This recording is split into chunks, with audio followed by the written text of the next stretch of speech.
Chapter 3 Stoicism in Rome.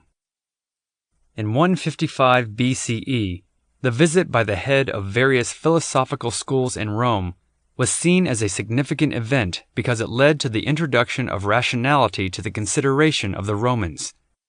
Yet in 88 to 86 BCE, the political occasions that occurred brought in a huge change in the Western theory when all is said and done, and Stoicism, specifically, for the rest of olden times. During that era, scholars, especially the peripatetic Athenian and, shockingly, the luxurious Aristotelian, who were in control in Athens, did make the mistake of agreeing to go against the Romans with the Mithridates, Bugue, 1992. The ruler of Pontus, and also that of Athens, was an issue, especially to Athens. It led to the diaspora of logicians all over the Mediterranean. There is no real evidence that shows the school of Stoa did continue in Athens after Epictetus, who kept himself away and went to Rome. It has come to the conclusion that Posidonius did not instruct in Athens but in Rome. Be that as it may, as per Seedley 2003, the lasting effects of the events that took place in 88 to 86 BCE shifted the focal point of Stoicism gravity to Rome from Greek support. In Rhodes, there was a prosperous, luxurious school and bone structure. Stoic was once picked by Augustus to be a guide in representing the city. Critically, in any case, Stoicism ended up noticeably vital, inspiring the move between the realm and the late Republic together with the Cato. In the long run, turning into a good example for later Stoics as a result of his political confinement to the tyrant Julius Caesar. Sedley highlights two Stoic intellectuals of the late 1st century BCE, Athenodorus of bone structure and Arius Didymus as a trailblazer of one of the best and most debatable Stoic figures, Seneca. Both Athenodorus and Arius even made a letter out of consolation to Livia on Augustus's better half, pertaining to the passing of her child, which Seneca later hailed as a sort of point-of-view work of enthusiastic treatment, the sort of work he was possessed with and ended up plainly renowned for.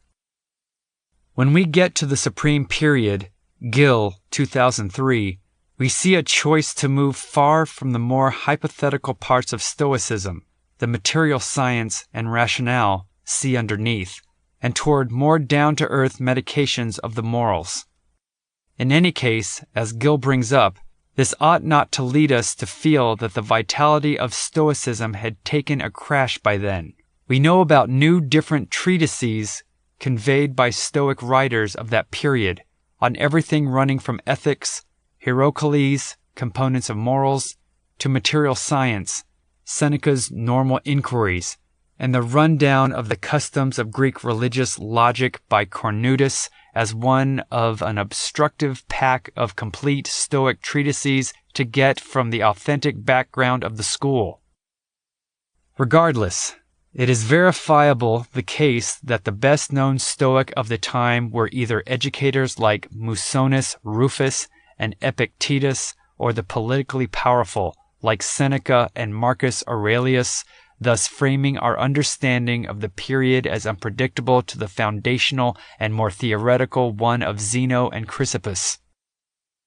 Imperatively, it is from the late Republic and domain that we moreover get a part of the best underhanded sources on Stoicism, particularly a couple of books by Cicero. Furthermore, this writing went ahead to impact later essayists well after the root of Stoicism, particularly Plotinus, 205 to 270 CE, and even the 6th century CE Neoplatonist Simplicius.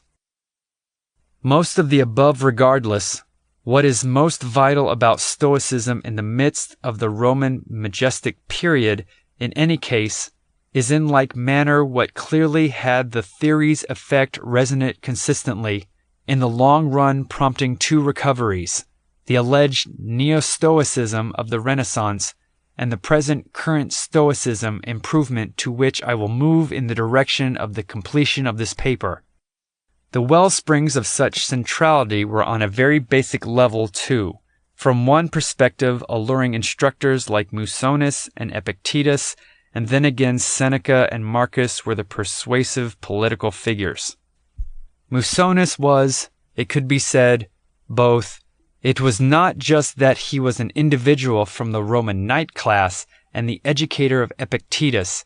He was also politically powerful, straightforwardly denouncing the courses of action of both Nero and Vespasian and getting expelled twice appropriately. Seneca was not just more open to the quest for favored indifferent, he was an affluent representative. However, it appears to be unreasonable to blame him for supporting a short-sighted, self-serving objectivity. See the Nuanced Histories by Rahm 2014 and Wilson 2014. Yet unequivocally communicated that he was denouncing of a segment of the standards of the early Stoics, and that he was keen on picking up from various schools, including the Epicureans. Comprehensively, Marcus Aurelius was open, one would for all intents and purposes needed, to state realist about logic at a couple of centers in the Contemplations, 1997, unequivocally communicating the two choices of fortune, Stoic instructing, or particles, the luxurious take. For example, either there is a dead need and invulnerable request, or a kind provision, or a disarray without a reason and an executive. On the off chance that at that point there is a powerful need, why do you stand up to? In any case, if there is a fortune that enables itself to be appeased, make yourself deserving of the assistance of the eternality. However, in the event that there is a perplexity without a senator, be content that in such a whirlwind you have yourself a specific decision in sight. XII.14.